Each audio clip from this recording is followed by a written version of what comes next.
क्या आप H1B visa पर रहते हुए हायर एजुकेशन परस्यू करना चाहते हैं? क्या आपके पास पहले से ही भारत में मास्टर्स डिग्री है और आप यूएसए में दूसरा मास्टर्स करना चाहते हैं? क्या आपके पास डिसमिस्ड क्रिमिनल मिसडिमीनर केस रिकॉर्ड है और आप H1B स्टैंपिंग के लिए अप्लाई करना चाहते हैं?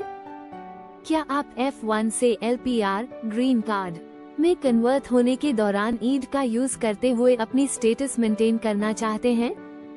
क्या आप F1 से H1B में चेंज ऑफ स्टेटस करना चाहते हैं? ज़ील इमिग्रेशन कंसल्टेंसी एक इंटीग्रेटेड गाइड ऑफर करता है जो यूएस इमिग्रेशन, एम्प्लॉयमेंट स्ट्रैटेजीज और लीगल प्रोसीजर्स की कॉम्प्लेक्सिटीज को नेविगेट करने में इंटरनेशनल स्टूडेंट्स, वर्किंग प्रोफेशनल्स और फैमिलीज की मदद करता है।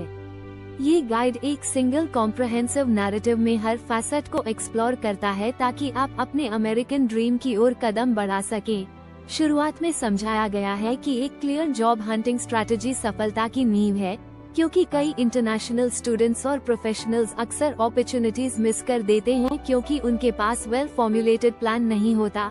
और यह बताया गया है कि कैसे अपने रिज्यूम्स को ऑप्टिमाइज करना चाहिए ताकि इंटरनेशनल बैकग्राउंड, रेलेवेंट स्किल्स और यूनिक एक्सपीरियंसेस हाईलाइट हो सकें। साथ ही लिंक्डइन प्रोफाइल्स को प्रोफेशनल फोटोज और पर्टिनेंट कीवर्ड्स के साथ टेलर करना और एक्टिव नेटवर्किंग करना इंटर्नशिप्स या फुल टाइम पोजीशंस सिक्योर करने में मदद करता है। इस नैरेटिव में स्ट्रक्चर्ड सपोर्ट सिस्टम्स जैसे एक्सटेंसिव जॉब सीकर कम्युनिटीज और personalised guidance through dedicated communication channels की भी बात की गई है, जो कम्पिटिटिव जॉब मार्केट में आपको मेंटेन करने में सहायक होते हैं। साथ ही यह भी बताया गया है कि इंटरव्यूज और इमिग्रेशन अथॉरिटीज के साथ इंटरैक्शंस के दौरान अप टू डेट डॉक्यूमेंट्स और स्टेटस एविडेंस रखना कितना क्रूशियल है। गाइड आगे बढ़ते हुए वीजा इंटरव्यूज के क्रिटिकल एस्पेक्ट्स पर जोर देता है, जिसमें ये बताया गया है कि चाहे आप visa, adjustment of status, I-485 या नेचुरलाइजेशन इंटरव्यू में हो, हमेशा ट्रूथ बोलना। अगर आपको किसी क्वेश्चन का आंसर याद नहीं है तो आई डोंट नो कहना और किसी एम्बिगुअस क्वेश्चन के लिए क्लैरिफिकेशन मांगना जरूरी है। ये प्रिंसिपल्स न सिर्फ आपकी क्रेडिबिलिटी सेफगार्ड करते हैं बल्कि फ्यूचर में किसी भी मिसरिप्रेजेंटेशन से होने वाली कॉम्प्लिकेशंस को भी अवॉइड करते हैं, क्योंकि छोटी सी भी डिस्क्रिपेंसी सीवियर कॉन्सिक्वेंसेस जैसे डिलेज या कभी कभी permanent bar from entering the United states तक ले जा सकती है। नैरेटिव में सिस्टमिक डिलेज को भी एक्नॉलेज किया गया है जो एप्लीकेंट्स अक्सर डॉक्यूमेंट प्रोसेसिंग में फेस करते हैं, खासकर अप्रूवल नोटिसेस जैसे I-797 के साथ। और बताया गया है कि ये डिलेज ब्रॉडर ब्यूरोक्रेटिक चैलेंजेस का हिस्सा हैं जो हजारों केसेस को अफेक्ट करते हैं, तथा अगर मल्टीपल इंक्वायरीज करने के बाद भी रेजोल्यूशन नहीं मिलता है तो फॉर्मल ट्रबल टिकट फाइल करने से सिस्टमिक इश्यूज हाईलाइट हो सकते हैं, भले ही यह प्रोसेस सेवरल मंथ्स तक एक्सटेंड हो जाए। ऑप्ट और स्टेम एक्सटेंशन की न्यूएंसेस पर भी चर्चा की गई है, जहां बताया गया है कि opt invaluable real world work experience देता है, लेकिन स्ट्रिक्ट रिक्वायरमेंट्स होते हैं लीगल स्टेटस मेंटेन करने के लिए through continuous employment in your field of study. और स्टेम स्टूडेंट्स के लिए एक्सटेंशन न सिर्फ वर्क ऑथराइजेशन को प्रोलॉन्ग करता है बल्कि लॉन्ग टर्म एम्प्लॉयमेंट सिक्योर करने या H1B जैसी वीजा कैटेगरी में ट्रांजिशन करने का अवसर भी देता है। इसके अलावा ये भी बताया गया है कि प्रीमियम प्रोसेसिंग ऑप्ट करना स्पेशली इम्पोर्टेंट होता है जब इंटरनेशनल ट्रैवल प्लान्ड हो, ताकि सभी नेसेसरी डॉक्यूमेंटेशन जैसे ट्रांसक्रिप्ट्स, एम्प्लॉयर वेरिफिकेशन लेटर्स और डिजिटल तथा फिजिकल कॉपीज ऑफ की डॉक्यूमेंट्स रेडी रहें, जिससे पोर्ट ऑफ एंट्री पर क्लियर केस प्रेजेंट किया जा सके। गाइड लॉ इन्फोर्समेंट और इमिग्रेशन ऑफिशियल्स के साथ इंटरैक्शंस की कॉम्प्लेक्सिटीज को भी एक्सप्लोर करता है, जहां बताया गया है कि अगर कोई ऑफिसर जैसे आइस का ऑफिसर अप्रोच करता है तो सबसे पहले ऑफिशियल आइडेंटिफिकेशन और क्रेडेंशियल्स वेरीफाई करने चाहिए, और अगर जरूरत हो तो डिस्क्रीटली रिकॉर्डिंग या नोट टेकिंग करके एनकाउंटर को डॉक्यूमेंट करना चाहिए। साथ ही शांत और रिस्पेक्टफुल रहना चाहिए ताकि सिचुएशन एस्केलेट न हो। साथ ही अगर डिटेंशन होती है तो आप एंटाइटल्ड हैं टू रिमेन साइलेंट और लीगल काउंसिल रिक्वेस्ट करने के, और अनऑथराइज्ड एम्प्लॉयमेंट में एंगेज होने की रिस्क्स को भी एम्फसाइज किया गया है, जो आपकी इमिग्रेशन स्टेटस को कॉम्प्लिकेट कर सकती हैं। इसलिए ऐसी स्थिति में तुरंत लीगल एडवाइस लेना जरूरी है। एम्प्लॉयमेंट बेस्ड ग्रीन कार्ड्स के मामले में नैरेटिव ये डिस्क्राइब करता है कि परमानेंट रेजिडेंसी पाने के बाद एम्प्लॉयर चेंज करने में डेलिकेट बैलेंस की जरूरत होती है, क्योंकि परमानेंट का मतलब है genuine indefinite intention sponsoring employer के लिए काम करने का at the time of filing I-140 और I-485 पिटिशंस, और अगर attractive opportunity green card approval के शॉर्टली बाद मिलती है तो क्लियर एविडेंस होना चाहिए कि initial intent long term commitment का था। साथ ही AC-21 की प्रोविजंस का भी उल्लेख किया गया है, जो adjustment of status application file करने के 180 डेज बाद जॉब चेंज अलाउ करती हैं, प्रोवाइडेड कि न्यू रोल सेम या सिमिलर ऑक्यूपेशनल क्लासिफिकेशन में हो, जिससे फ्लेक्सिबिलिटी मिलती है पर केयरफुल डॉक्यूमेंटेशन और लीगल कंसल्टेशन जरूरी हो जाती है। नैरेटिव बर्थराइट सिटीजनशिप के सेंसिटिव इश्यूज और रीसेंट एग्जीक्यूटिव ऑर्डर्स तथा जुडिशियल डिसीजंस के इम्पैक्ट को भी टच करता है, जहां बताया गया है कि डिस्पाइट ऑनगोइंग लीगल चैलेंजेस और टेम्पररी इंजंक्शंस, यूएस सॉइल पर जन्म लेने पर सिटीजनशिप का प्रिंसिपल इंटैक्ट रहता है, चाहे पेरेंट्स H-1B, F-1 या EAD पर हों। लेकिन लीगल अरेना में डिबेट्स और पोटेंशियल पॉलिसी शिफ्ट्स चलते रहते हैं, जिससे फैमिलीज को विजिलेंट रहकर रेगुलर लीगल एक्सपर्ट कंसल्टेशन करनी चाहिए ताकि लॉन्ग टर्म प्लान्स पर असर न पड़े। इंटरनेशनल ट्रैवल और लीगल स्टेटस मेंटेन करने के महत्व पर भी बात की गई है, जहां बताया गया है कि short term visits generally acceptable हैं अगर सभी डॉक्यूमेंटेशन जैसे एकेडमिक ट्रांसक्रिप्ट्स, डिटेल्ड आइटिनररीज और proof of ongoing commitments in the US साथ लेकर चले जाएं। लेकिन एक्सटेंडेड या फ्रीक्वेंट ट्रैवल्स बिना क्लियर टाइज के सस्पिशियस हो सकते हैं, खासकर ऑप्ट स्टूडेंट्स या उन लोगों के लिए जिनकी स्टेटस कंटिन्यूअस एम्प्लॉयमेंट या एकेडमिक एंगेजमेंट पर निर्भर करती है।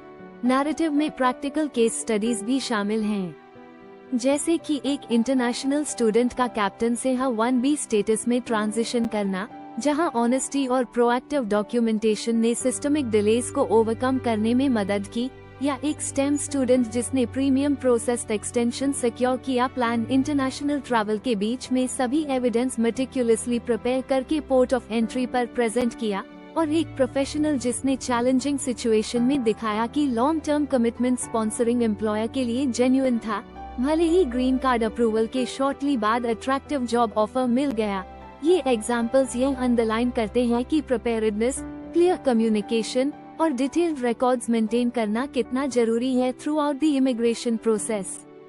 नैरेटिव कॉमन क्वेश्चंस और मिसकंसेप्शंस को भी एड्रेस करता है, जैसे कि एम्प्लॉयमेंट हिस्ट्री का फुल डिस्क्लोजर, इमिग्रेशन ऑफिसर्स के साथ इंटरैक्शंस को डिस्क्रीटली रिकॉर्ड करना, और अनएक्सपेक्टेड डिलेज या एडिशनल डॉक्यूमेंट रिक्वेस्ट्स के मामले में प्रोएक्टिव स्टेप्स लेने की इम्पोर्टेंस। साथ ही यह भी बताया गया है कि मल्टीपल वीजा कैटेगरीज जैसे F-1 से H-1B ट्रांजिशन के साथ साथ employment based green card pursue करना को हैंडल करने के लिए केयरफुल कोऑर्डिनेशन और रिगरस रिकॉर्ड कीपिंग जरूरी है, ताकि किसी भी डिस्क्रिपेंसी से आपकी लीगल स्टेटस जेपरडाइज न हो, और एक्सपीरियंस्ड लीगल प्रोफेशनल्स की गाइडेंस लेने से ओवरलैप्स अवॉइड किए जा सकते हैं।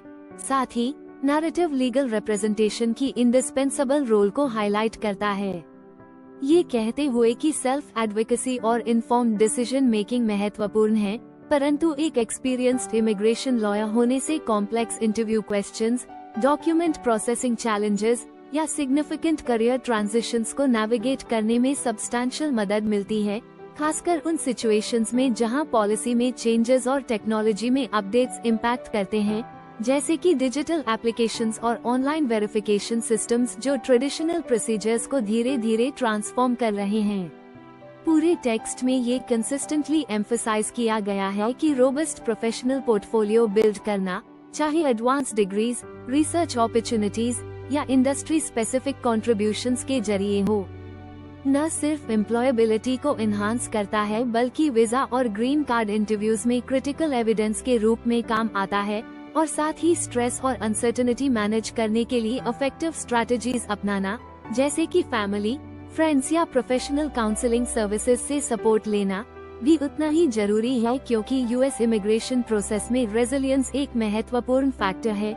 Narrative global migration trends, technological advancements और शिफ्टिंग इकोनॉमिक पैराडाइम्स के इन्फ्लुएंस को भी डिस्कस करता है, जिससे यूएस इमिग्रेशन पॉलिसी लगातार इवॉल्व हो रही है और एप्लीकेंट्स को अडेप्टेबल रहकर पॉलिसी रिफॉर्म्स जैसे ऑप्ट एक्सटेंशंस, H-1B वीज़ास या एम्प्लॉयमेंट बेस्ड ग्रीन कार्ड्स के क्राइटेरिया में होने वाले चेंजेस के लिए विजिलेंट रहना चाहिए।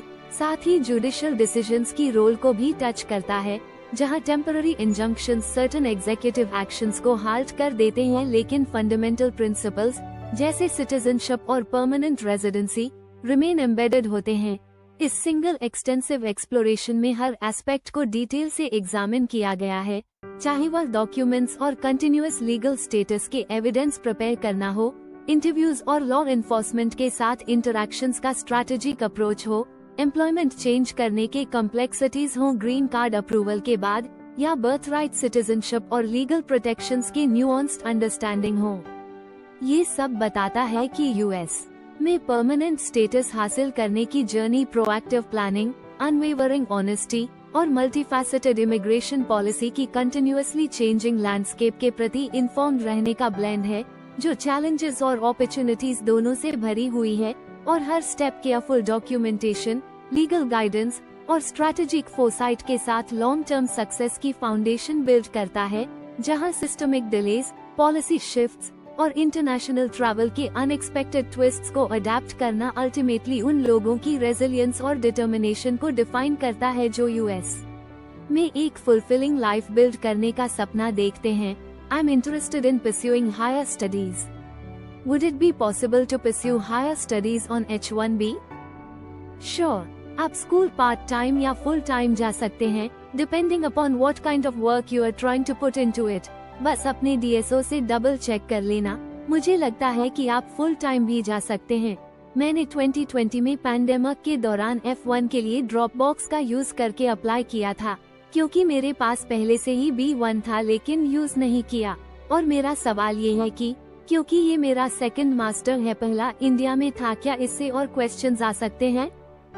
Well, just because you were second masters one from India, मुझे लगता है कि ये नेसेसरली रेड फ्लैग नहीं है, लेकिन अगर आपके पास USA में 3 मास्टर्स हैं, तो वो रेड फ्लैग हो सकता है। क्या H-1B स्टैंपिंग के लिए कोई प्रॉब्लम होगी? अगर आपने F1 से H-1B में चेंज ऑफ स्टेटस किया हो अंडर द न्यू एडमिनिस्ट्रेशन और आपके पास डिसमिस्ड क्रिमिनल मिसडिमीनर केस रिकॉर्ड है फॉर असॉल्ट एप्रीहेंशन।